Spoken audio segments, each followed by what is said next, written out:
parts of the Caribbean, the ocean basically possible daily in Barbados. A growth where is transforming the way we see, utilize one of the island's most abundant yet overlooked resources. Fisheries may include what is more to particles of flesh and skin, bones or nutrients, and is a vital part of the fishing industry in Barbados. For a number of years, fisheries is dumped in permeated landfills. But no, it is in the air. The flexible multi-partner mechanism to the Barbados Research is pioneering this project that is spearheaded by the Food and Agriculture Organization of the United Nations in collaboration with local and regional partners. This initiative is not just about managing it's about reinventing, turning fish waste into a sustainable nutrient rich for livestock and eating food for environmental sustainability and agricultural development. Join us as we delve into this remarkable journey, where innovation is tradition, and where the future of agriculture and environmental stewardship in Barbados is envisioned.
Utilization of Fish Waste Project launch.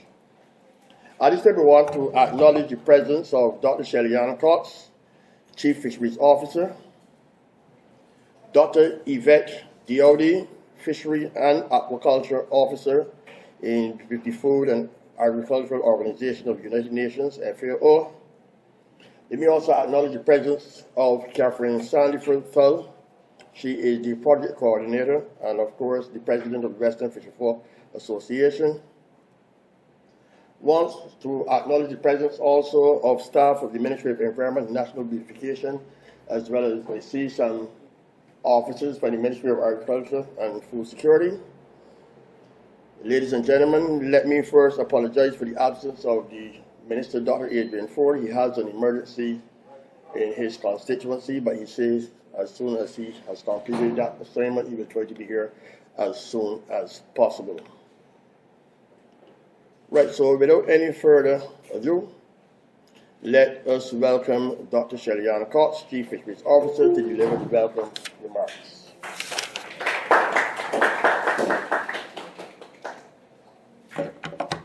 Thank you very much, Mr. Lewis. I want to wish everyone a warm welcome to the Fisheries Division. Some of you may be very familiar with the space. Some new faces we're seeing for the first time. And we want to hope that this will not be the first time, but the first of many visits to our division as we collaborate on this initiative. It brings me great pleasure today to, be the first to give remarks and to welcome you to the Fish Waste Project launch. Now, you would know that there were several iterations of the fish silage project. You would have known about assessments done and what would have started back in 2019. We are going to hear a bit more this morning about the specific activities here. How do we promote synergies with the collaborators who were involved in the projects in previous years? And then how do we go forward building out and promoting a circular economy for the fishery sector? I think all of this really is going back to the background. We have, two guiding documents. First, the Blue Economy Roadmap. Appendix 4 specifically outlines that fish waste utilization is one of the strategic directions for the fishery industry going forward as we try to promote blue economy development, as well as included in our fisheries policy the need, to develop food value chains, fisheries value chains. So I believe that we have already articulated strategically our vision. I don't want to say much more because that's in the minister's speech as it relates to policy, strategic direction, how we're going forward, engaging with stakeholders. But we want to say thank you to FAO for supporting us yet again to continue and sustain these initiatives. I am particularly happy to know that there will be lots of training, especially with food safety, as we have articulated the need for us to improve our sanitary measures in the market. And as we always talk about becoming world-class and setting to achieve and making sure this fishery sector meets its highest potential. So it's really at that background that we want to say thank you for coming. We're going to, just this morning, we're going to look at a few presentations by the associations and organizations involved. You'll get an idea of what is happening. After I would say more of the media engagement, we were going to have some very nice detailed presentations, case studies of people doing really great things in Barbados and projects that we can promote synergies with. So I want to say that sit back, relax, pay attention, because this is one of those initiatives that for sure is going to have potential impact. And there's always lots of opportunities for youth engagement as well as women, as we've seen with previous parts of the project, engaging the Central Fish Processors Association. So I'm thankful to see, representation in the room from several of our landing sites, academia, our government agencies as well, and of course our distinguished guests at the head table. So thank you, and hopefully, as always, we look forward to a successful project launch, incident-free implementation of the activities, and at the end of it, we want to make sure there are tangible outcomes that can be sustained 10, 15, 20 years down the road. Thank you very much.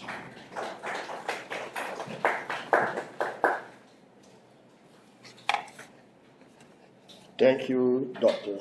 Cox.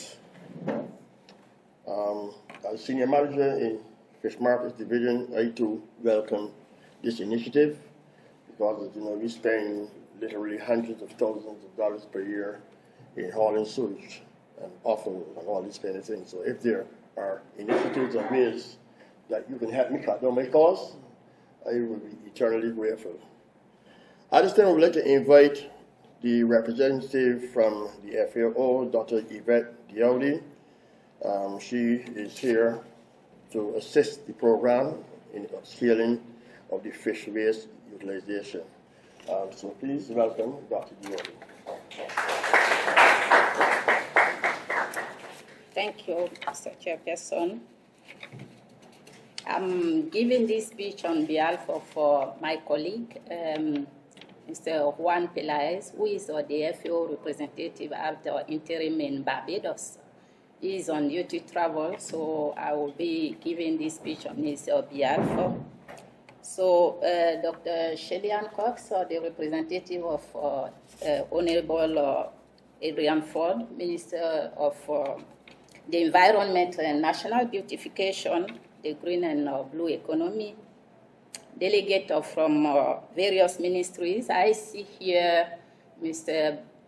Barney Calendar, who is our focal point in the Ministry of Agriculture, Food and Nutritional Security, and I know there are other representatives from that ministry as well. Partners from research and research institute and academia, from the private sector, the representative of fishers and farmer-based organizations, invited guests, ladies and gentlemen, friends of the media, colleagues who are attending online. I wish to also echo Dr. Cox and the MC and welcome you all to this important meeting, which aims at launching a project which is in support of the upscaling of actions for the optimized utilization of the rest of raw materials from fish cleaning and processing that are commonly called waste. These are fish parts. The national project capacity building for improved management and optimized utilization of fish waste in Barbados.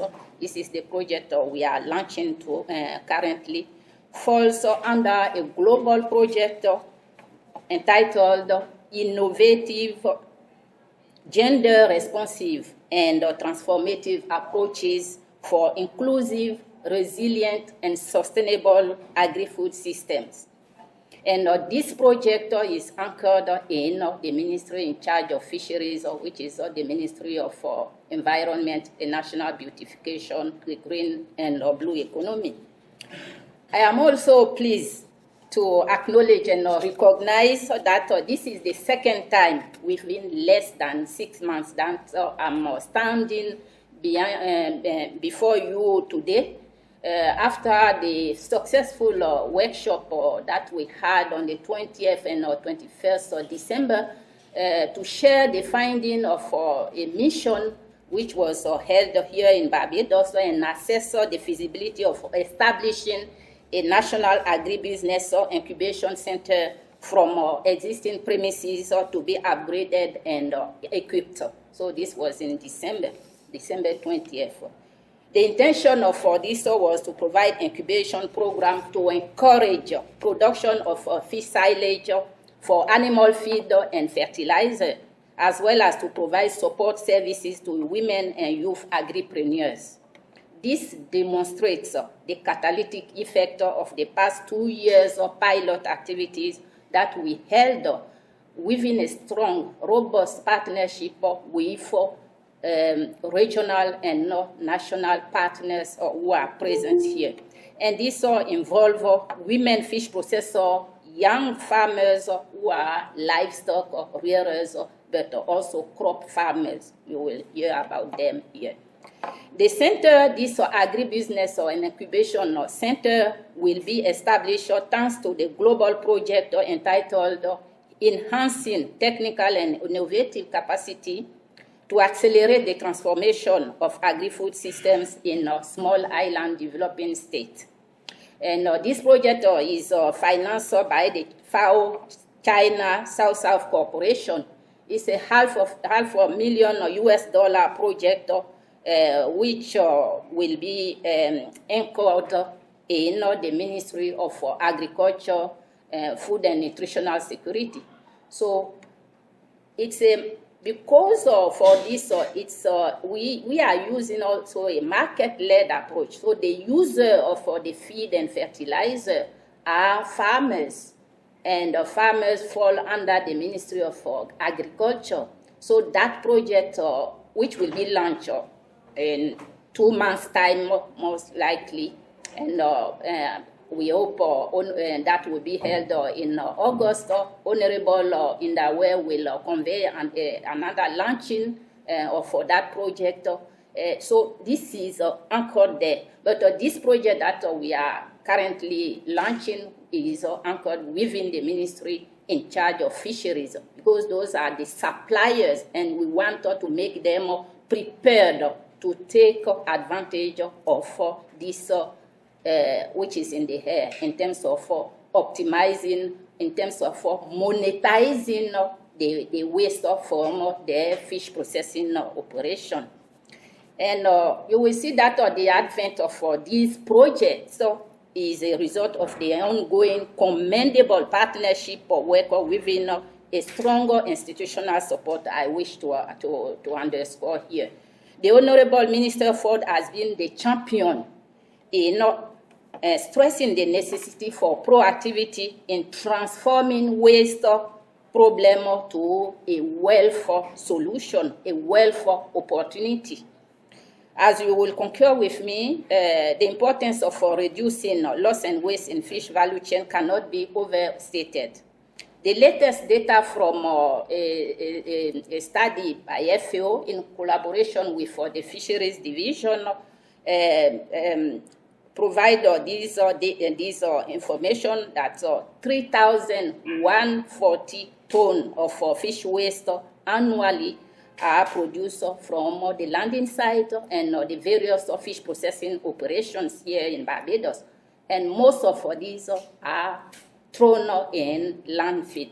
This is unacceptable because it is a huge loss opportunity for revenue streams, opportunity for curbing the environmental footprint, opportunity for the government to reverse the escalating trend in importing feed.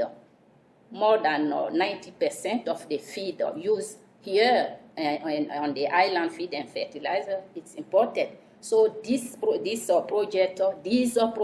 that are now being launched and will be upcoming will help in reversing this trend. This one, by focusing on the preparedness of the main sources of waste, the small-scale fisheries, so that they take advantage of the opportunity that is offered by the National Training Incubation Center, which will be established. This project will significantly cut the waste for resilient, equitable, and sustainable benefit for all. When I say all, it's for fishers, it is for farmers, it is for us, consumers, because we will have the cost of production for rabbit, for pigs, all the meat that will be reduced, this cost of production, and it is a price per unit of meat, which will be good for us consumers, but which is it's also for all. They all include the government, which will have its food import bill reduced. As we have also a regional outlook, Barbados serving as the flagship country in this initiative, which can then influence, which can then inform these actions within other islands, because feed import and fish processing are common in all Caribbean islands. So this regional, the Caribbean outlook will also benefit this 25 by 25 goal for the head of state of the CARICOM. So that's important. For us, FAO, this is the spirit, the essence of our assistance to Barbados, and it is aligned with our common goal, the commitment to meeting the 2030 Sustainable Development Agenda, and especially the goal 12.3, which aims to halve global food waste at the retail and consumer levels, and reduce food losses along supply chains by 2030. The goal 13 on climate action, the goal 14 on life below water, and the goal 2 on zero hunger, and last but not least, the goal 5 on gender equality. I told you this project that we are launching is well focused on gender. FAO will endeavor for a better production, optimize the production of blue resources, a better environment, an environment which is healthy and productive for a better nutrition and better life for all of us. The project will be implemented, I wish to inform also, it's in synergy with additional catalytic funds from the just ended and which was really successfully implemented project. And this both funding will make up circa 0.2 million US dollar, but I'm confident that more funding will come. And I wish to thank you all. These two projects will be presented by our service providers who will be assisting FAO in the execution of this activity. We are very appreciative of the buy-in of the government of Barbados, marked by the long-standing partnership which engages three line ministries: the ministry in charge of agriculture, the ministry in charge of fisheries, and the ministry in charge of the youth. And I wish really to commend this partnership over the past 4 or 5 years with the pilot that started in 2021. So, ladies and gentlemen, I'm humbled and grateful for your kind attention. Thanks.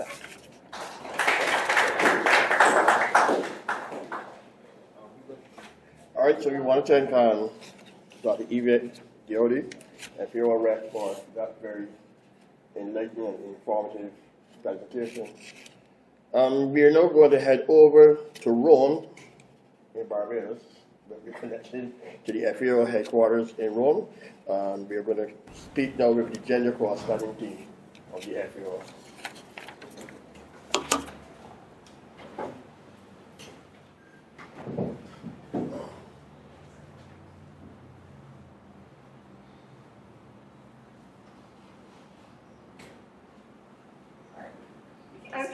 And the transformative potential of the fish silage production in fostering gender equality.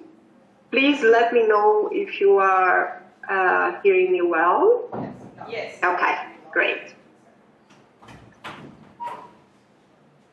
So women are key players in the global fisheries and aquaculture worldwide, right? So they comprise of 20% of the percent of the full-time positions and represent 71% of the part-time jobs in processing. When we look at fisheries in the low and middle income countries, small-scale fisheries, for at least 0.5% of the catch, and it heavily relies on women labor. So they represent 50% of the post-harvest roles. So in our food systems, we can have this overview of women in fisheries. But the patterns that we observed here is that men often occupy the more lucrative offshore and high-value fisheries, while women are more engaged in harvest shellfish and trading in medium and low value species. So here, when we look at, you see that women are frequently in less profitable nodes of the value chain. They are overrepresented in seasonal and part-time processing jobs, and often earn less than men for the equivalent work, and they are largely absent from the middle and higher management position. So in face of all these challenges, in this scenario, we see the fish silage production can offer a promising pathway in Barbados. As you are aware, so Barbados generates a high volume of fish waste annually, and much of this ends up in landfill. And it's a loss of nutrients, and also it's an environmental compound and foster the environmental degradation, right? So, and to be short here, not take a lot of time, I would like to say that to unlock the full potential of the fish silage, it's essential for us to integrate and empower both men and women equally as initiative. So promoting capacity building, focus on activities that are towards more lucrative nodes of the value chain, also fostering their business skills, increasing the gender awareness alongside of the value chain, and also promote environmental sustainability. These are key elements for promoting a sustainable gender equality in the sector. So men and women and this entire fish silage value chain production not only creates jobs, but also holds a huge potential for foster local economy. And to conclude here, by promoting equal opportunities to men and women, we can advance the sustainability of fisheries and also promote gender equality and community empowerment. So this initiative has a great potential to move towards the environmental and social progress. So thank you very much for your attention, and I look forward to this for our collaboration. Over to you, Catherine. Thank you.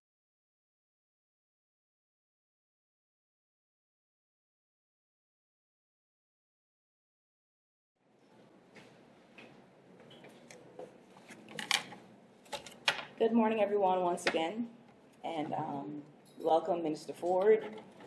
Protocol already being established, we'll continue with the program. As Mr. Lewis mentioned, my name is Catherine Sandiford Tull, and I'm the coordinator for the project. I'm also the president of Western Fisherfolk and Community. Today I'm going to be talking about the capacity building for your improved management of the supply source from quality fish waste to the end product.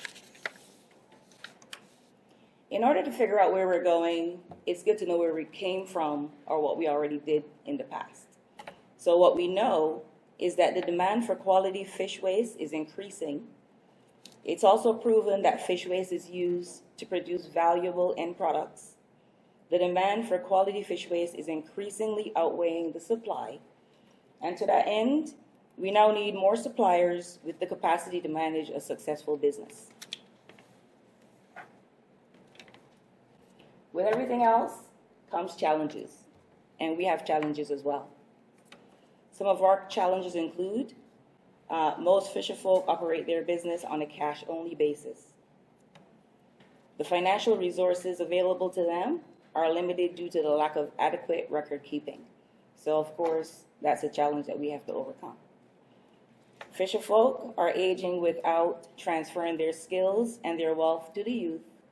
And like Dr. Elodie said, this project is focused on youth as well as women, and we are also going to be looking at gender equality as we go forward. Many fisherfolk cannot retire due to lack of adequate savings. And many fisherfolk organizations also lack the capacity to help their members. So as one of our goals in meeting that challenge, thanks to FAO, in collaboration with the Barbados Fisheries Division, Western Fisherfolk and Community Inc., and Seafood Essentials, we now have a solution. And we, working together, are going to make sure that we actually address some of those challenges and meet some of those goals.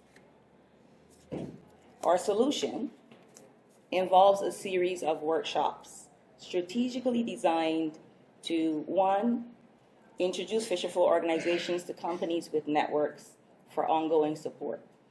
We know a lot of times we offer training to groups, and then when they leave the room, nothing happens, like nobody takes action. We hope to change that with this project. Two, we want to equip organizations with organizational management and board governance skills. We also want to provide necessary record-keeping skills to produce accurate financial records, which will improve their credibility with financial institutions. And we know that because they don't have the financial records that the banks require or credit unions require, a lot of times the fisherfolk do not have access to loans that can be offered to buy a house, a car, etc.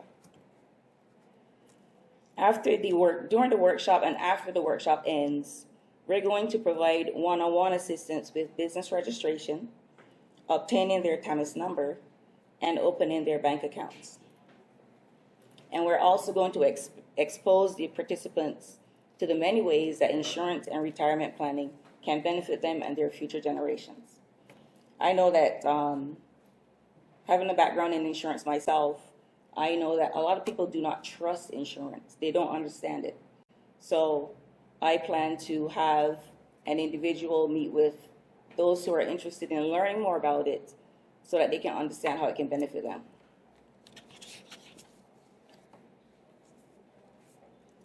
In order to help us achieve our goals, we have formed alliances with our corporate partners. And they include the Small Business Association, credit facilities, and like I said, the insurance consultant. We also have Corporate Affairs and Intellectual Property Office, known as CIPO, and the Barbados Revenue Authority, BRA, which we have some representatives here today. Raise your hand. We're also going to work with National Insurance and Security, Social Security, NIS, and they actually want us to come to their building, which I think is a great idea. And Small Business Association will also facilitate their workshop at their local office. I think it's good for us to get out of the comfort zone and the usual, training rooms like this. Go to the place where we actually going to work with those individuals, get to know people, network, and it's who you know sometimes, and you can get some achievements done.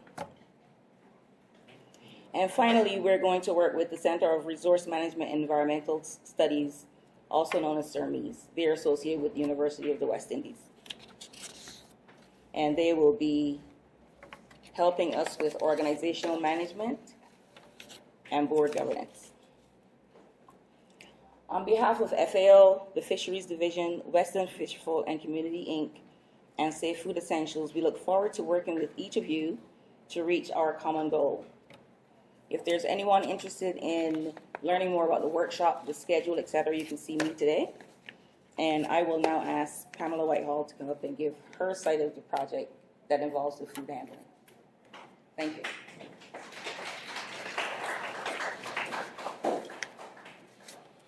Good morning, everyone. My name is Pamela Whitehall, Mrs. Pamela Whitehall, and I represent, as a director, Safe Food Essentials, which is a firm that works closely with stakeholders involved in the industry. This morning is my absolute pleasure to share an overview of our plans in this upcoming project that addresses one of the most pressing issues facing the industry, and that's the management of waste generated from fish cleaning and processing operations. This initiative not only aims to mitigate fish waste, but to also enhance local fish processing operations through the enforcement of stringent food safety measures that comply with international standards. We will also seek to introduce and improve fish handling practices, implement sanitation standard operation procedures, and provide training in food safety, good hygienic practice, and good manufacturing practice for local fisherfolk through a series of hands-on workshops. Another major activity of this project will be the assessment of Bridgetown Fisheries Complex to determine the facility's readiness for certification in Hazard Analysis Critical Control Point, which is also known as HACCP. This is an internationally recognized certification which, once implemented, will provide the assurance that systems are in place to ensure the safety of fish processed right here at this establishment. The overall goal of this project is to create a sustainable system that fosters economic growth while ensuring the highest standards of food safety and quality. Fish waste, as we've heard all this morning, has long posed significant challenges, both economically and environmentally. Yet, within these challenges, the opportunities for innovation and improvement exist. By focusing on efficient fish waste management, we can transform what was once considered waste into valued resources, which I know many of you here are interested in and looking forward to doing so. I want to extend my deepest gratitude to everyone involved in this initiative, and especially to the FAO, for your continued commitment to food safety excellence. The Safe Food Essential team looks forward to working with our fisherfolk and is excited to move forward with a shared vision in the industry. Thank you for your attention.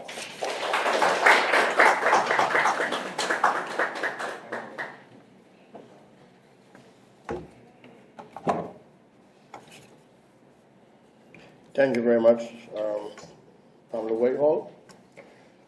At this time, I want to introduce to the podium the Honorable Minister Adrian Ford, Minister in the Ministry of Environment and National Beautification and Green and Blue Economy. Mr. Melville. Thank you. I'm sure in the different forum, when there is elasticity of the tongue, he would say in a different character, the Minister of the Turquoise Economy. We are welcome. We are ushering in the festivities the next couple of weeks. So I'm sure that you will have your pen and your tongue sharpened. A pleasant good morning to one and all. Good morning to one and all. Good morning. We should be speaking with excitement today because this is a new dimension for us in not only the fishing industry, for us in Barbados. And I want to start by saying that you've often heard policymakers from the Prime Minister to probably every single member of Cabinet expose the fact that we must operate in a circular economy. And there is a lot of conversation locally, internationally, about being able to get every single viable aspect of this economy working. This fish silage project allows us to do just that. And what does it allow? It allows us to partner with FAO. And I want to thank you, Yvette, for the tremendous job that you have been doing in providing that support for us on the local market. What, as I said, it allows us to do is to have those partnerships with FAO.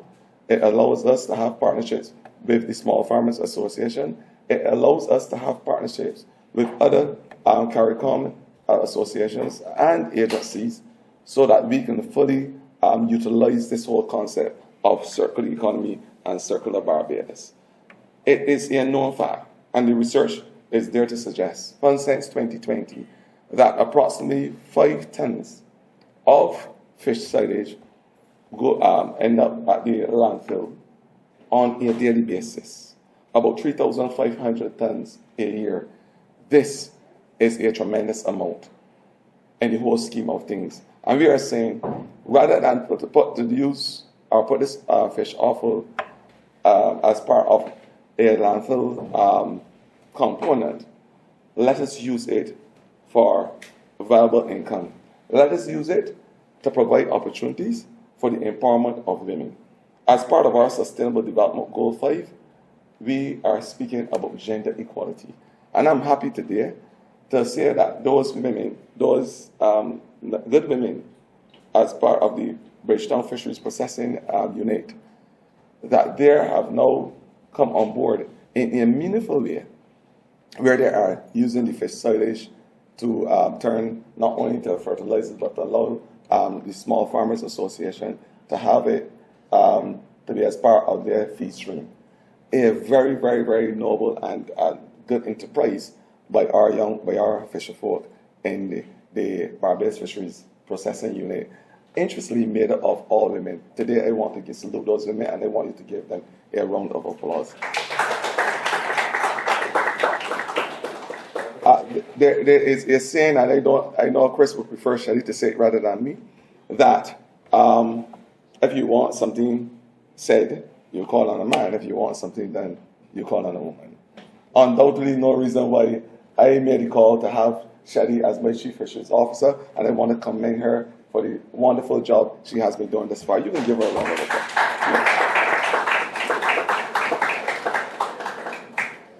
But the reality is that we must not acquiesce to the United Nations General Assembly's call to have a 30 by 30 vision and to ensure that all 17 goals, sustainable development goals by 2030 are realized. It must not be a call because an international agency said this is best for our country.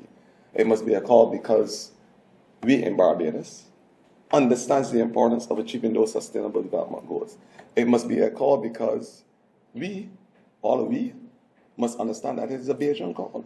In the same way we have the Bayesian initiatives and all other things that will be fit for purpose for our country. Operating in a circular economy, using new technologies, new innovations, new science, and new approaches must be the way forward for us, not only in the fishing sector, but across all industries in Barbados. It is the only way that we will survive the exogenous shocks that we are faced with and the test of times. You've often heard about climate change and the vagaries thereof. Now it is that we have conceptualized a silage project. There is less dependence on imported feed. Out of our studies, there were comparative studies in 2022 as it relates to feeds that will come from other sources and those that will come from the fish silage source. And what was recognized back then, and I think that the science is still there to show with improvements, that the feedstock from the fish silage is just as good or better than any feedstock any place in the world. So not only we have an indigenous way of making a product that makes sense, but what we have to have as well is a product that can compete and compare with any place in the world, and a product that is homemade. So FAO, you are doing a tremendous job. It aligns itself with our policy of keeping a green circular economy. It aligns itself with the policy of us in a recyclable way, putting back that which would normally go in as waste into a viable mainstream, an economic stream. And I'm saying today, it is a project that this government fully endorses. The research has also shown that out of every single ton of garbage that fills our landfill, and I want to say today that landfill capacity is always a problem for whichever government, because it fills. It is a cell that is opened up. It has a non-porous membrane that stops it from seeping in to the water streams, but eventually it fills because it is a hole that fills. So the less we put in it, the longer the improved shelf life of our landfill. That is the reality of it. And I'm saying that out of every single ton of waste that goes to the landfill, with proper recycling initiatives, with proper circular initiatives, we can have 3 to 5 green jobs or 3 to 5 alternative jobs. And that is the type of trust that we as a government are engaged in. And I'm saying that it is a noble indigenous way of putting viable income back into our economic stream. And that is the way that we need to go as a government if we are serious about preserving our country and having sustainable development in a meaningful way. It also allows that which would have buttressed a lot of our families and our economies over the years. And that is the stimulation of the cottage industry, the creative industry. Things that, for instance, women, as I just said, could be involved in building out new avenues, new ventures, new ways of doing business. And this, the stream being put into agriculture product by product, or for feed stock. I know that you trade it with the pig as well, with the pig farmers. I know Barbadians have a voracious appetite for pork, all right? All right. And what I'm saying is that I know that improvements are on the way to ensure that we have a final product that does not interfere with the taste of that which Barbadians love so bad. Because that is one of the things that was a concern at first. And FAO has promised improvements thereof. And we now are looking at a feedstock that will not interfere with the taste of that which comes through your palate. I am happy today, and I want to say not only to the women in Barbados, because men have to get involved in this project as well. Let us stay focused. Let us prepare ourselves for the work. We have already said that, Shadi, that you have a plan in mind and a vision to have a bioprocessor right here in the fisheries complex in Bridgetown, where at the point of receiving the raw material, we can go straight into byproduct production. It's called a digestive product, digestive. And I know my good friend here will be able to expound on, elucidate on that, which is the byproduct. I'm happy today, and I want to associate this government and my ministry with something that make not only dollars and cents, but good old common sense. Thank you.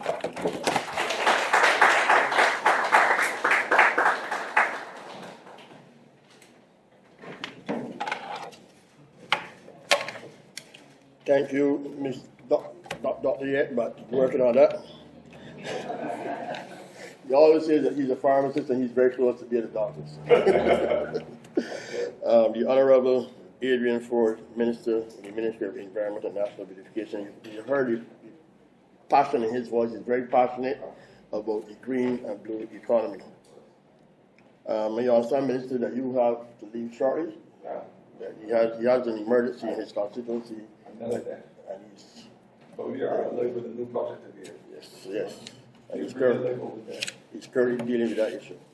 So it's all left for me now to just thank everyone for coming here this morning. You would have heard from the various speakers that they spoke about the importance of this project as it relates not only to the use of the fish offal and the fish waste, but the circular motion. You know, you're looking at job opportunities, you're looking at monetizing the whole project, you're also looking at saving foreign currency, and I know the minister, his government is very keen on ways of which we can look at saving foreign currency and building out any forms of capacity which we can.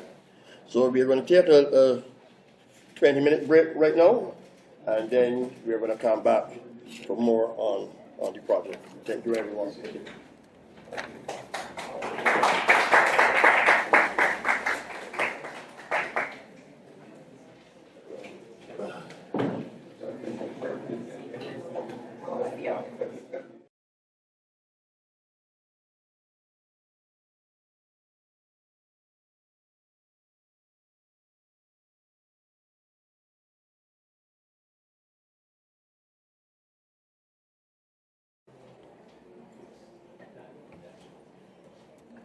Okay, so we are now into part 2 of this morning's affair.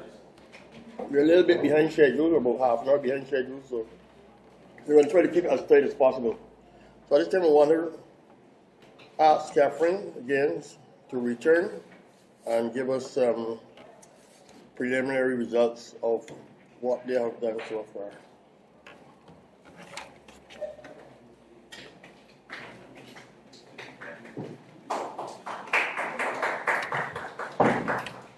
Okay, good afternoon again. Good morning. Good morning. Yeah, we one of the ways that we were going to collect data and find out what the fisher folk want exactly when it comes to the workshop was to do a survey. The survey was only shared about 5 days ago, and we received about 5 responses. I don't think that's enough to give us a good indication of what's happening. One of the ways that I plan to get more responses is to visit the market and speak to individuals. Before the survey went out, I did speak to some individuals who are interested in registering their own business. Some people have already registered their business, but they're interested in learning more about NIS per se. So the survey, I think, is going to give us a very good indication of what the Fisher folk overall wants. And over the next 2 weeks, I'm going to be working directly with the individuals to get more data so that we can share that with you in the near future. Okay? Thank you.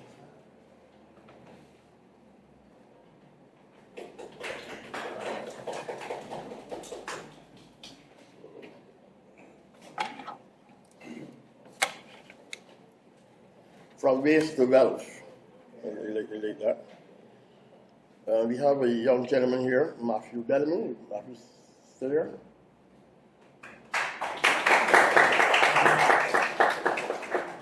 And as you know, this initiative is all about embracing not only women, but young people as well.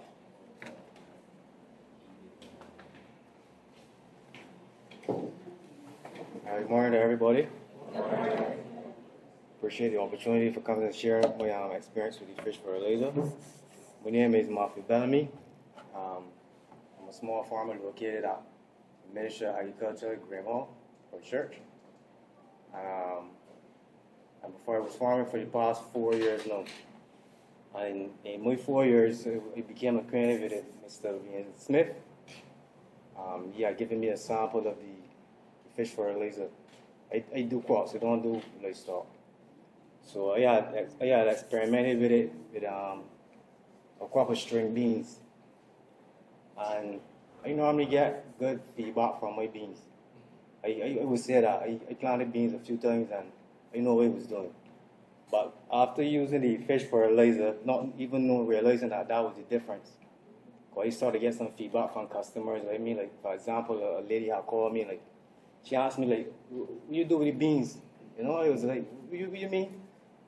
And then she said, well, I had the beans in the fridge, you know, like, roughly, like, 2 weeks. And the beans still vibrant, still taste the same way. And she was wondering if I had sprayed them with something. That she know I sprayed them with nothing. And I didn't realize it was the fish fertilizer. Only after I realized later down it had to be the fish fertilizer because that was the only difference that I did the bean production. So the shelf life of the bean, to me, because I only use it on beans, the shelf life of the beans was longer. She said at least 2 to 3 weeks, the beans were still vibrant and good. Another customer had called me because he also sells to a lot of people in the market. So they was telling me the same thing also too. The beans, the shelf life of the beans was longer. And the taste of the beans also was a different taste.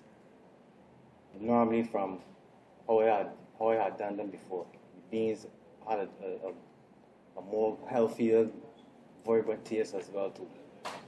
And at that point, I realized that the fertilizer was actually working.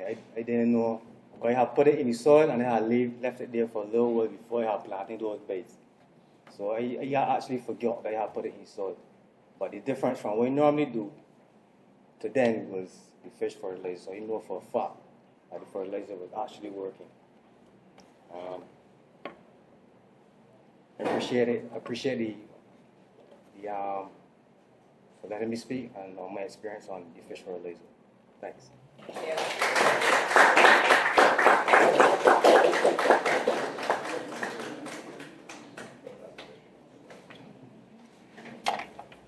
All right, thank you, Matthew, for sharing your experience.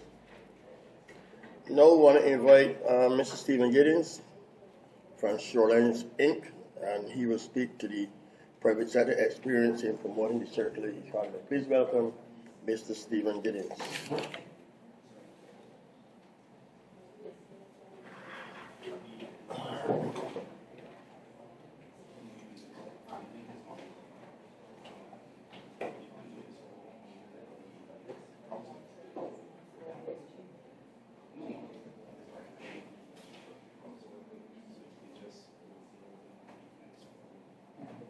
Good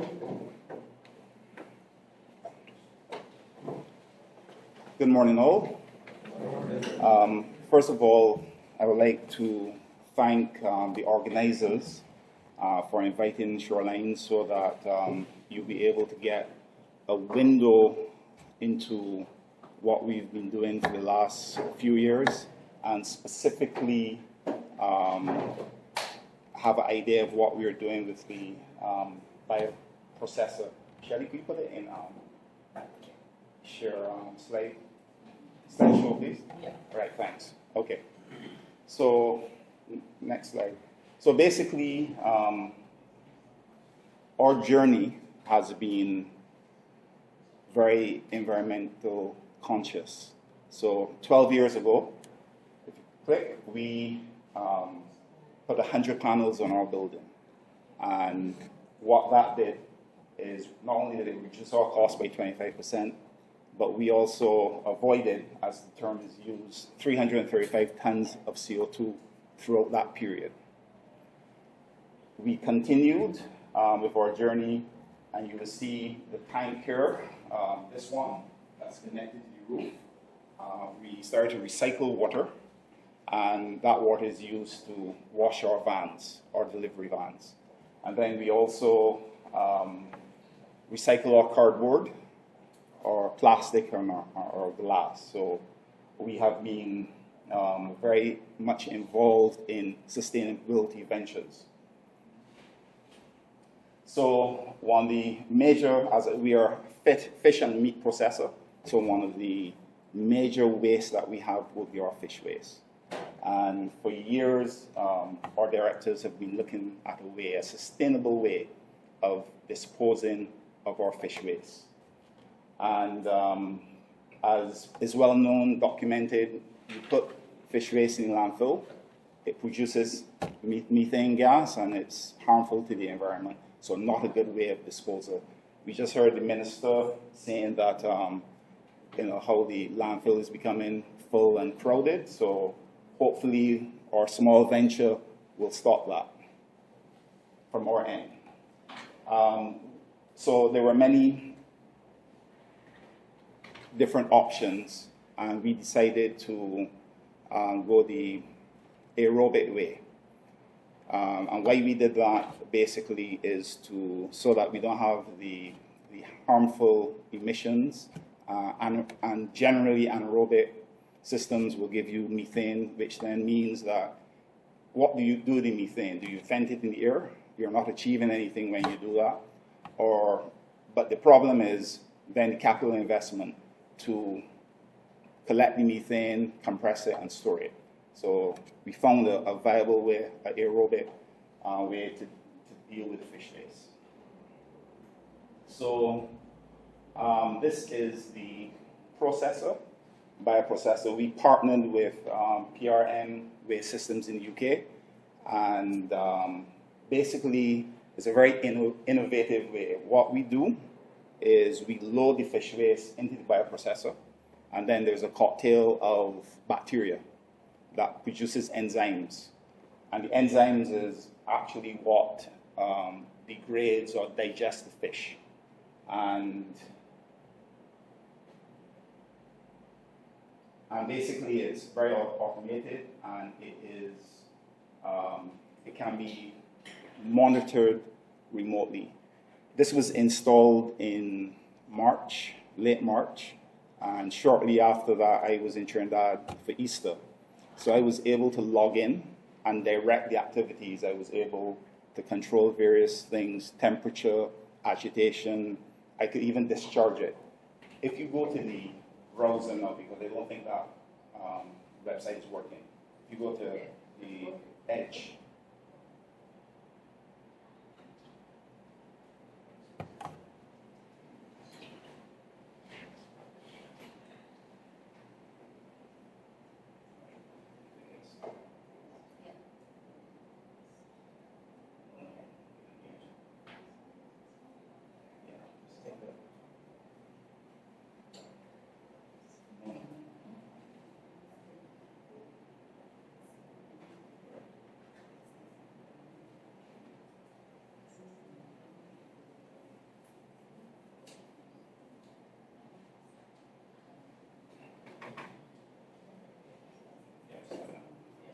what I want to show you, this is a live shot of the machine in St. John at the moment. So it gives you the temperature. Hasn't reached set point yet, so it's heating up. It contains 144 kilograms of product. If I want to, I can go into it and I can discharge. So we have full functionality of the machine. Right now it gives you an error. I have purposely put the hardware in a stop position because I don't want to have the machine discharge at the moment. Just for some more information, there are two hatches. So the fish waste is placed in this hatch.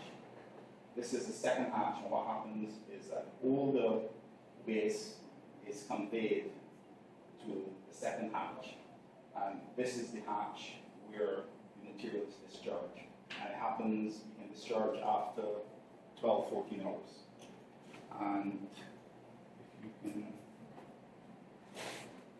And this is what the fish waste, the output, you can pass around. That is what it looks like when it comes out. Okay, Shelley, you can.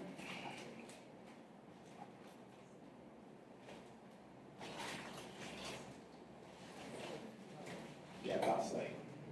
So this is what you're seeing. This is waste into the machine. And then after about 14 hours, that's what it looks like. And that's what the gentleman in blue sure has in his hand.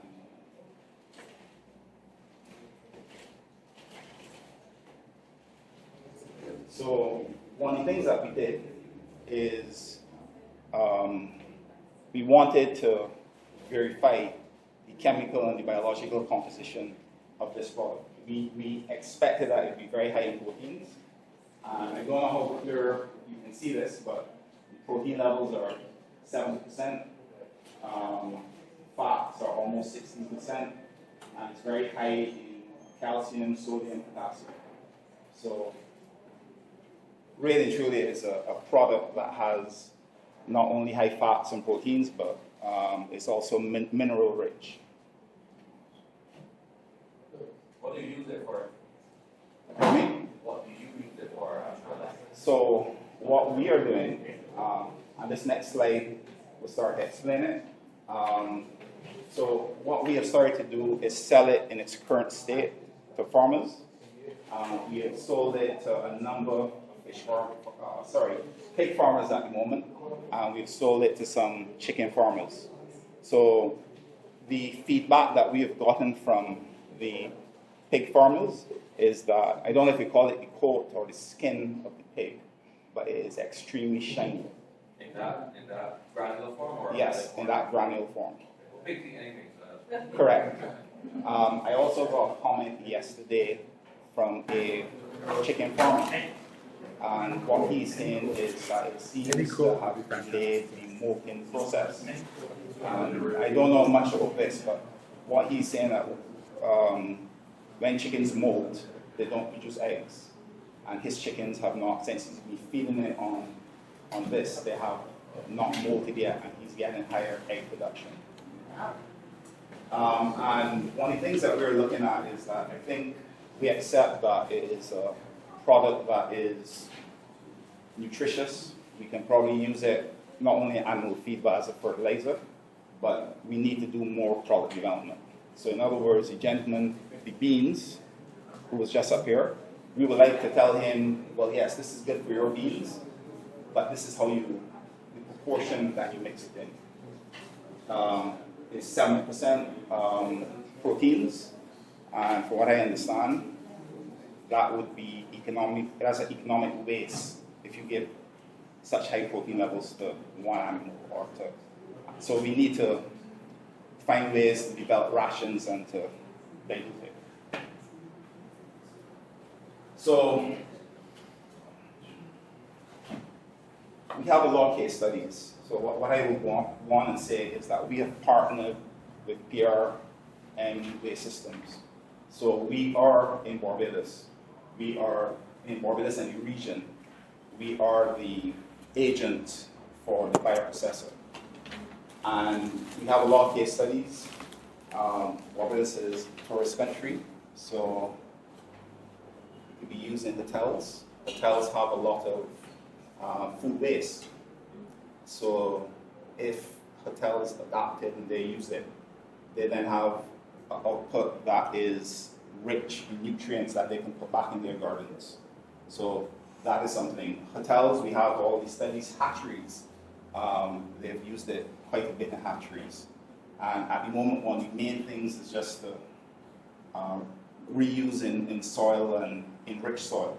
So if you come full around, this is, I believe, a perfect example of the circular economy. So we're taking our fish waste and converting it into a beneficial, useful product. And hotels, the hospitals, many organizations in Barbados can use the bioprocessor. Yeah, so I would have mentioned in the third point that how it can be used, and we have all the studies and information with respect to that. One of the other things too is that as you go into the bioprocessor, there is, by evaporation, there's an 80% reduction in waste. So you put 100 pounds in, for example, what you get out will be 80 pounds, and the emissions are all very safe, water and nothing harmful. Yeah. So basically, this is my sales pitch. So if anyone is interested in the bioprocessor, I already mentioned that we're agents and we are responsible for selling, installing, commissioning, and aftercare. So if anyone is interested, these are the numbers that you can call to contact us, or you can contact me after we're finished.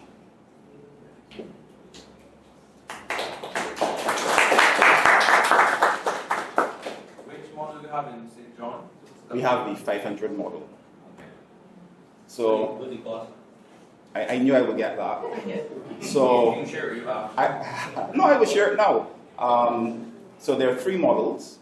There is the 250, the 500, which we have, and there's 1,000. There's also a 3,000, but they're not willing at the moment to release it to Barbados because they have not yet put it in Europe. So they don't want us to be the guinea pigs. The 250 is about $110,000. The 1,000 is, and this is fully installed. The 1,000 is about $290,000. I don't have an up-to-date quote. And then to the free price. Well, if you're using it as a manufacturer, you probably will be entitled to that in terms of duties. Yeah.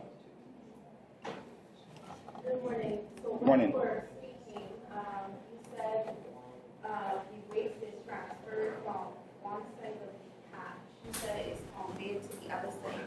How is that done? Is that done manually, or is there something? There's a conveyor and an agitator in there.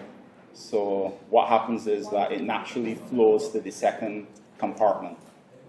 Okay, and the substance which you pass around, is it safe to give to, say, my cat? Could we make cat food from the That is one of the things that we're considering. I have given it to my dog. There are many employees at Shorelines that have given it to their dogs as well. So I would say yes, we have not had any complaints or any issues. I have 3 cats, so I would like to. You can talk to me afterwards. Yeah. I just have one question. In terms of, because I saw you did the chemical analysis on the actual output, but with the concerns of heavy metals, has that been done on the product in terms of mercury and lead for the output? Okay. Can you go back? So they don't do mercury testing in Barbados. All right. Lead is that is less than 0.005 ppb. Okay. Negligible. I mean, that's nothing. I can get it tested for mercury. I'm not sure the point of that, because every single day we're all consuming the same fish.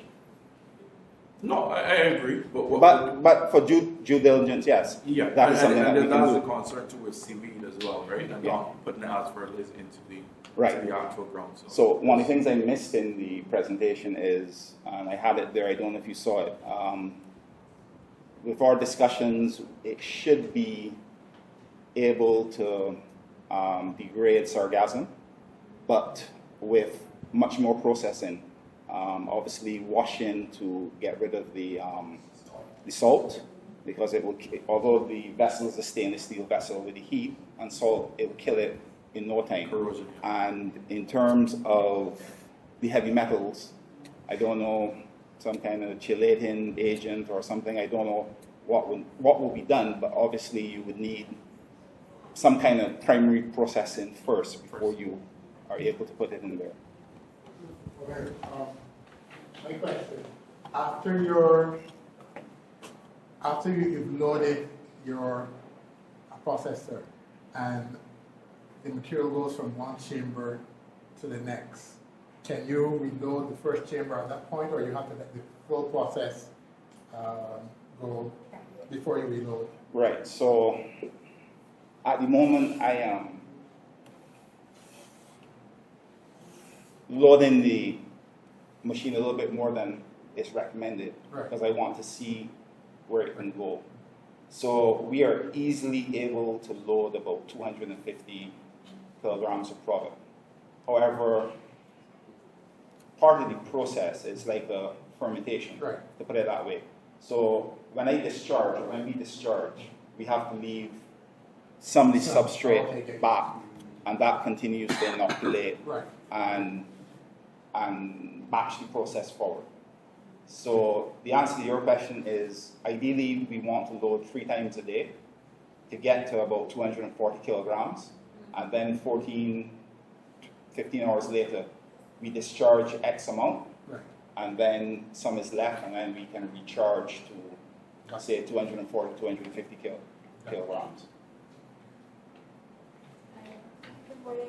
You mentioned about the methane, which is harmful if released in the atmosphere. What happens with it now? How is There's that no, disposed of? it's an aerobic process. So I don't understand what that means. aerobic means that it's air. It's not under presence of oxygen. Yeah. So you will not. If you get methane, it's very negligible. Probably you shouldn't get any at all.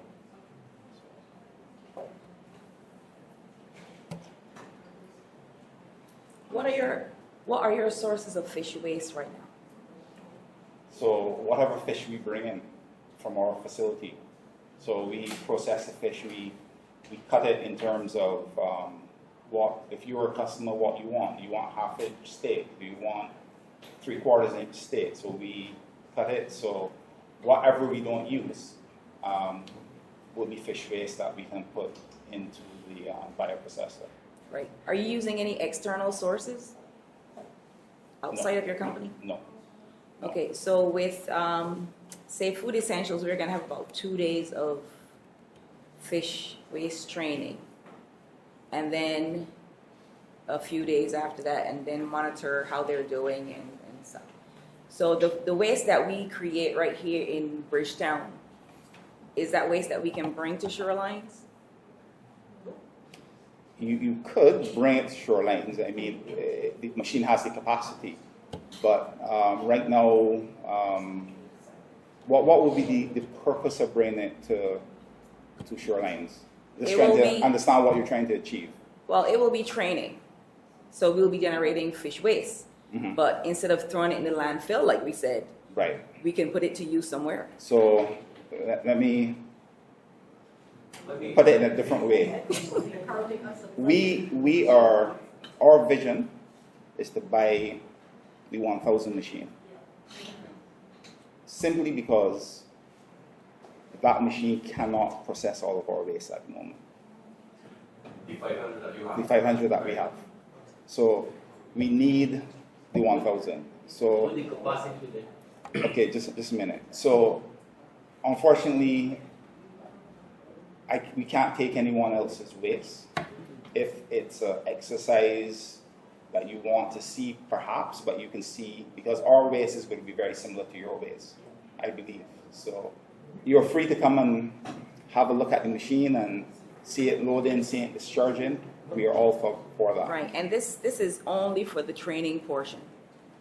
Because I'm sure FAO is looking at getting their own machine and building, etc. So this is only for the training project. Right, so if it's training or familiarization, we can use our own fish waste for the training and the guidance that you may need. Okay, thank you.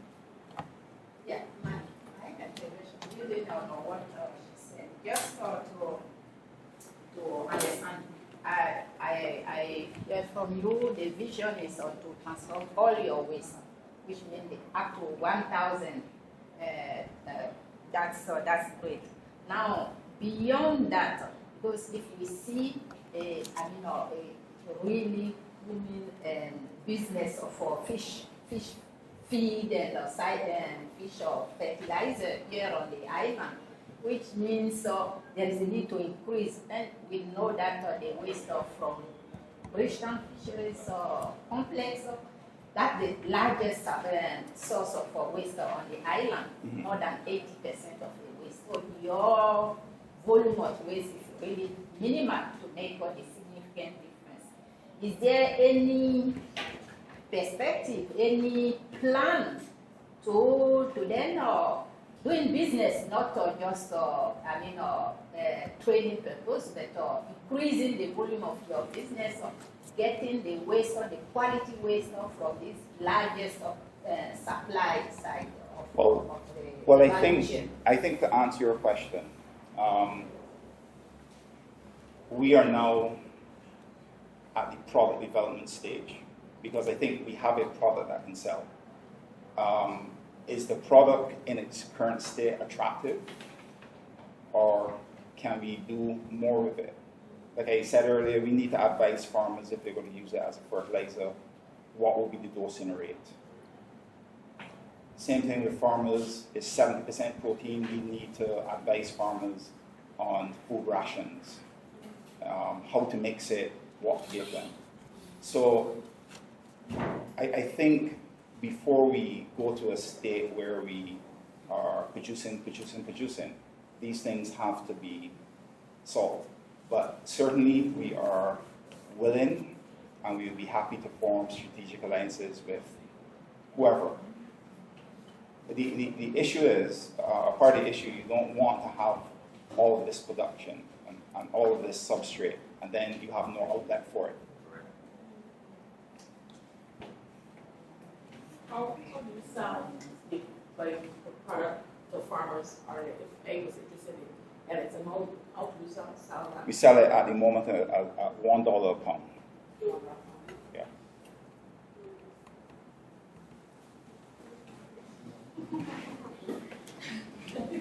I'll follow up with you after.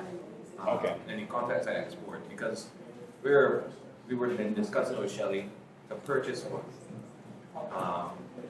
But if we can approach it collaboratively, whereby we have one small unit here in Pelican, because I am sure 1,000 cannot fit over there. And I'm not sure if 500 can either. I do have an idea where we can put one of the larger units, but we also have to build our own economic model for the production, just like you said, because it doesn't make sense to have all the substrate and no place to sell it. It does smell very nice, it smells like fish feed, but it can also I think so as well. Right? It can also be pelletized, so work needs to be done to obviously direct where you would channel the production with substrate, and there is greater economic value in connecting it from the larger fish markets around the island. So Bridgetown, Oistins, Masset Bay, Pyle Bay, but I'm not sure how the ministry or Shelley is going to approach that. We have our own idea of how we This would do is it. at Pelican. You said Pelican. Well, not Pelican. We can start at Pelican, but Pelican does not have the space for what we want to do overall. But the waste that Pelican generates, what? Exactly. So Right. Pelican's waste is going to be our planning. We are planning to put Pelican's waste in the biodigester. Right, and is it just food waste? Just food waste. So that would then be perfect for your gardens, Exactly. So we're having that discussion with Icon. Yeah. But nationally, there's another element of it which you would need partners like yourself, ministry, to work on. But we can have a discussion after. Yeah, sure. No, yeah. Just to also mention, in the pipeline there is this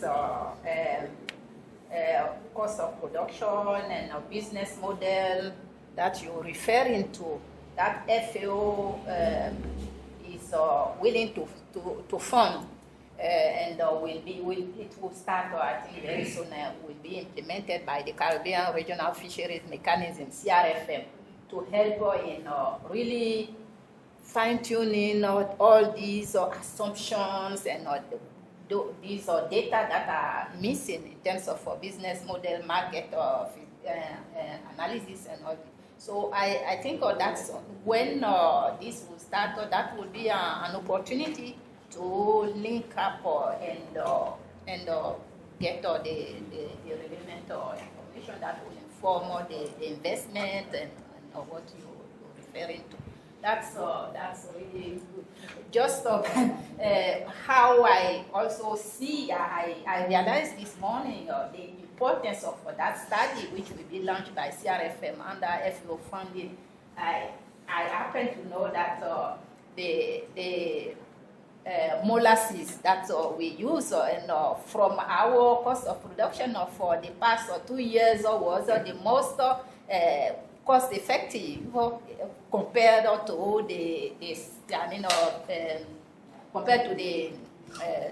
use of acid.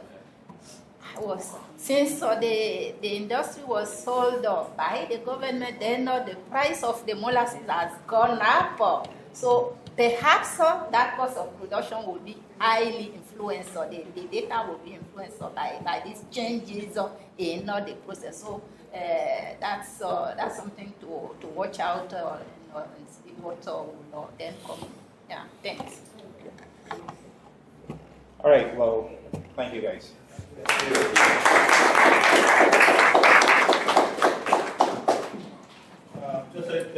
Just before he finishes, I think that some research is still needed to partner with your product. I think we in Barbados are still apprehensive with the fish product in terms of, we still need to know in terms of fertilizing plants, set up trials and see, to have something tangible to say, well, look, this fish manure has increased production in the beans, it has increased production in the cabbage by trials. And also with fertilizer as well, in terms of feeding with the various products. If you want to feed it to the chickens, you want to feed it to the sheep. All this will help if we have trials going on with it, because the fish product is not easy. I think most farmers know by past experiences the results and outcomes of fish products in the feed. So this is something that I think is a good product. I think there's potential there, but we got to know what we're dealing with by experimental work. Yeah, I agree with you totally. I mean, I think I'm seeing the Ministry of Agriculture. I've reached out to the Ministry of Agriculture, and I hope that I get some information, because, as I said, and I've been saying continuously, we need to get data, we need to get trials. You know, we're basically saying the same thing I said. If we want to advise a farmer to use it as a fertilizer, how much do we use? So we want to partner with anyone who is able to help us with this type of development work. So it is essential that we do this, because not only is it beneficial to farmers, but any new product, what you are seeking to do is to educate and make them aware of what's happening. What's your name? Kellen, Barney Kellen. I will talk to you afterwards. Sure.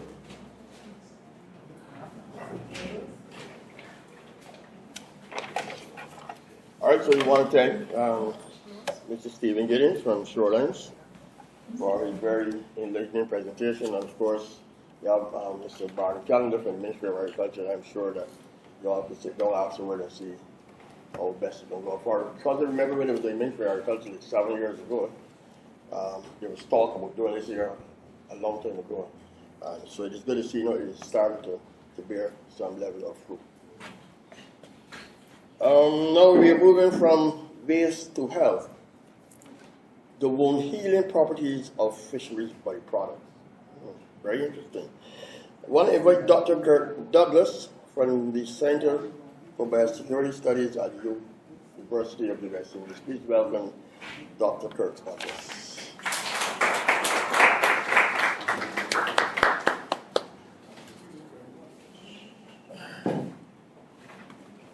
Good morning to afternoon, sorry.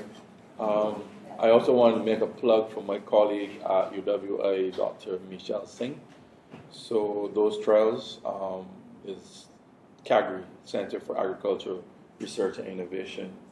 We should probably make a contact with her as well. I'll speak to her when I see her later this afternoon. But great work that you guys are doing. So today, I know that I stand between you and the end of this, so I won't try to belabor the point, but I wanted to open up your minds to the possibilities. We see waste as something innocuous, particularly fish waste because of the smell, but we also have a lot of value that lies intrinsic in the waste. You can skip this one. This is just a summary. This is the team at UWI. UWI, we are trying to work in the sustainability space. The Center for Biosecurity Studies, of which I'm the director, is in the Faculty of Social Sciences. This is the Dean of the Faculty of Social Science, and also Mr. Gavin Bovell. He runs the logistics and supply chain management. So this is the team. Go forward, go forward. Okay, so these are just some technical terms. Essentially what we'll be using out of the fish waste, we're not going to use the belly, the fins, the scales. We're just interested in the skin. And the scientific name for it is marine-derived extracellular matrix. Has a pretty fancy name for just fish skin. All right, next. So we also know this problem that we have in Barbados, diabetes. $375 million is the annual cost of diabetes in Barbados, right, to the government. 10% of all Caribbean people also have diabetes. And when you think of diabetes, think of Barbados as the amputation capital of the world. People who have to have their limbs removed. And this is because often of foot ulcers and the poor wound healing comes from these foot ulcers. So you have 379 per 100,000 persons in Barbados that suffer with diabetes. So this product intrinsically will also benefit Barbadians, particularly those who suffer from diabetes. When you look on a more macro scale across the globe, you can see this is $50 billion is the estimated annual impact of chronic wounds, because outside of diabetes, you also have patients with bed sores, patients that have wounds from acute injuries, whether it's emergency or even surgical. It could be utilized in. So it has a wide range of applicability. Next slide. So, coming down to the product, what is it? What does it do? The fact is that fish skin is an excellent covering for wounds. It occludes a lot of the outside environment that leaves the wound prone to infection. And we know, for instance, in some healthcare institutions, hospitals, you have bacteria that are also antibiotic resistant and so are very, very difficult to treat. The fish skin actually is a natural covering, and when it heals, as the wound is healing, it also allows it to breathe naturally. Also, the skin has omega-3 fatty acids, which accelerates the wound healing process. So it's all natural, and it also is hyperallergenic for those persons who have allergies. But the other thing that makes it even more palatable in terms of religious grounds, there are other animal-derived products on the market. This thing called xenotransplantation, where you take organs or skin or products from an animal and put it into a human. There was a guy who recently got a heart transplant from a pig, right? But he died, I think, a couple of months later. But for a Muslim or persons of Jewish faith, they would not contemplate something like that, right?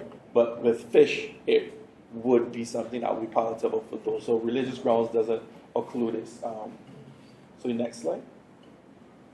So what do we want to achieve? We want to identify the suitable fish species where we can derive fish skin from.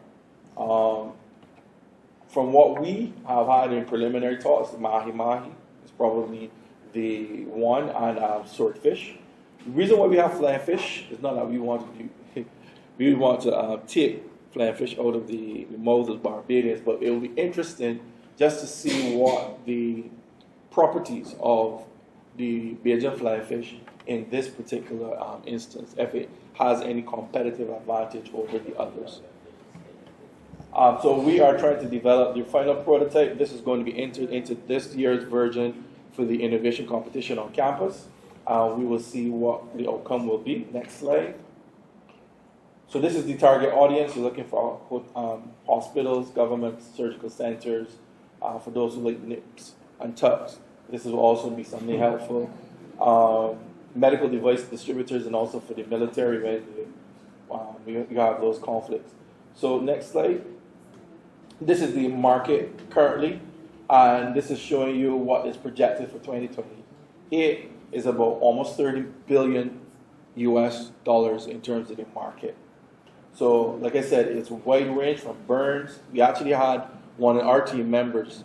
He had suffered burns on his hands, and he got some tilapia skins, and he placed it on his hand, and his wounds, he can attest to how quickly they healed, and also how they healed as well.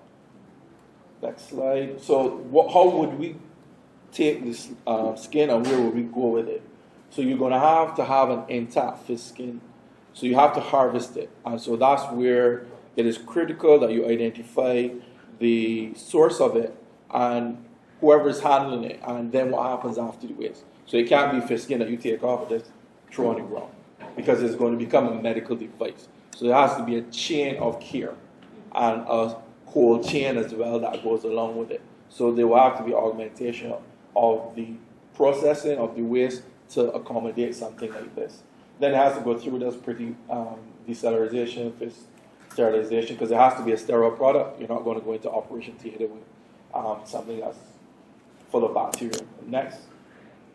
So, since this is such a brilliant idea, who else is doing this? Right now, there's one company, is valued at, you can see the value of it, Caresis. So that lovely saltfish that you have, that you enjoy, this is a company in Iceland. And the same saltfish that we enjoy, they take the skin and they create this product. They've just gotten US FDA approval, and so now they're into the US market, and that's why their value is so high. Next slide. So this is just showing you what the potential budget would look like, similar. It is not a cheap exercise, but the way in which this will be done is through foreign direct investment, right? Next slide. So that is the wound healing. What is interesting is that we have an exemplar here already in Barbados as it relates to medical device manufacturing.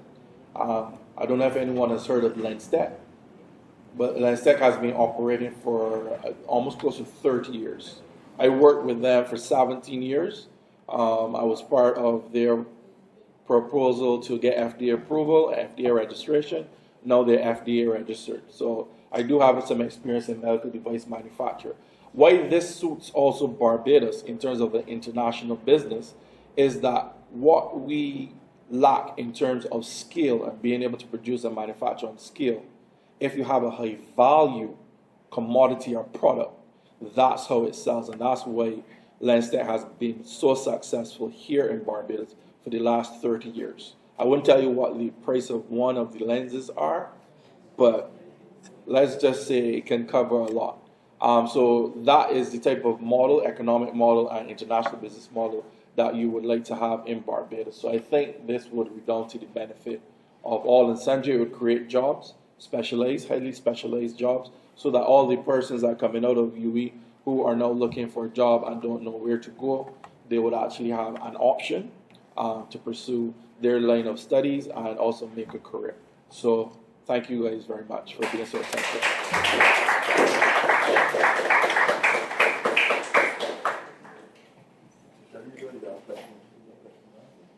Just to mention, before he gets there, the whole concept of fish skinning. I'm young here, but it's not new. When I was growing up, we got nail jokes. Yes. That's really true. So when I put that soft skin inside there, it's gone clear. Correct. 7 years ago. So, you know what I mean? I always thought that was some kind of folklore kind of thing, that you know, something you just come up with and well, people try something and it probably work once in a while or whatever, but hearing you speak about the benefits of skin. Remember that we used to call it nail jug? You were pumping out, you know, the blood first or whatever, and then you start with soft skin. So it's some yeah. So, any other questions? If there are any more questions? Any more questions to any of the presenters?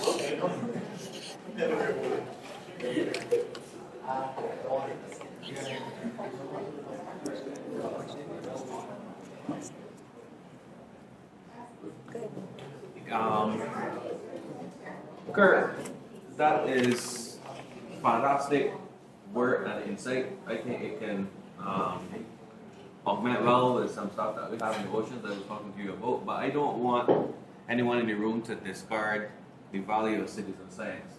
I think sometimes we do not take an appreciation of what can be found, like from your experience with your beans, right?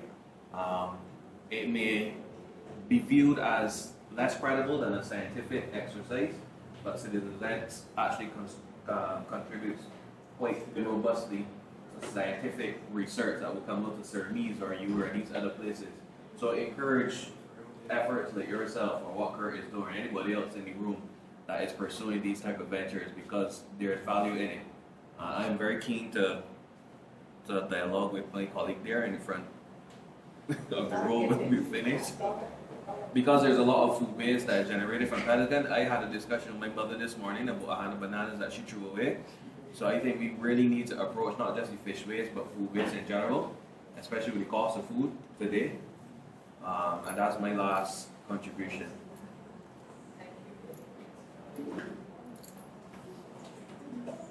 Well, I think we had quite a good session this morning, eye-opening, especially the last presentation.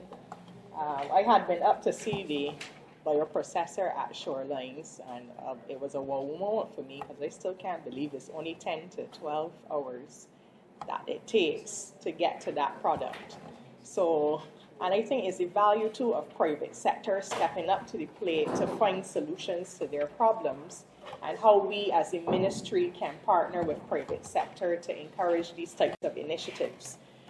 We have, as the minister said, we did request a quotation, and I have to work with Mr. Lewis now to see how we can integrate that into next year's estimates. But we're definitely looking forward to collaborating with Export Barbados on that as well. So I think, you know, we will see some tangible outputs to this project. I want to thank you for your kind attention. We do have several workshops, as Catherine and Pam would have highlighted, over the next few weeks. But of course, we will send out the information via the usual communication means. Our GIS liaison officer, unfortunately, is ill, but she has pledged her support to make sure that those workshops and so on are publicized accordingly. And you know, we do our usual WhatsApp group chats and our website as well, the fisheries website. You can stay tuned to there for more information. So we're now really at the end of the session today, and I also wanted to say too, we had a very scrumptious break. I have to thank Chef Rogers for that. But Catherine, I will let you do a little bit of a vote of thanks for everything that went on this morning. I'm going to hand over to Catherine, who is leading the coordination of the project in collaboration with Safe Food Essentials and, of course, our partnership with FAO throughout the entire process. So, Catherine, over to you, and then we can, you see, we finish even before 1 o'clock, which is good, you know, short and sweet.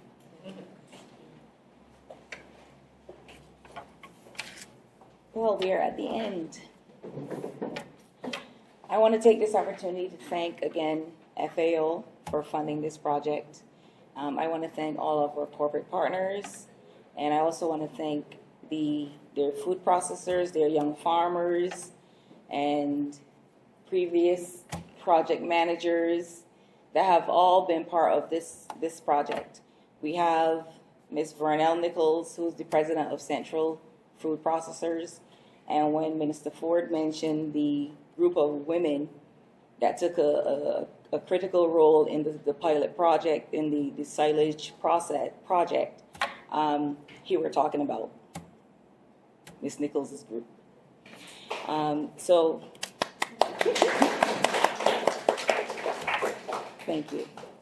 So again, I want to thank everybody for coming out. I'm looking forward to planning the workshops, having the workshops, making sure that when the workshop is finished, the participants actually do something with the knowledge, either register a business, get a TAMIS number. I know that Dr. Cox and Fisheries is going to incorporate the requirement to have a TAMIS number to register as a Fisherfolk Association, and also, you know, register as a member of Fisheries, right? So we're, go ahead. Through the project I saw up there, I started to folks that we were talking about, not only setting up the organizations and businesses, but having them in the bank account.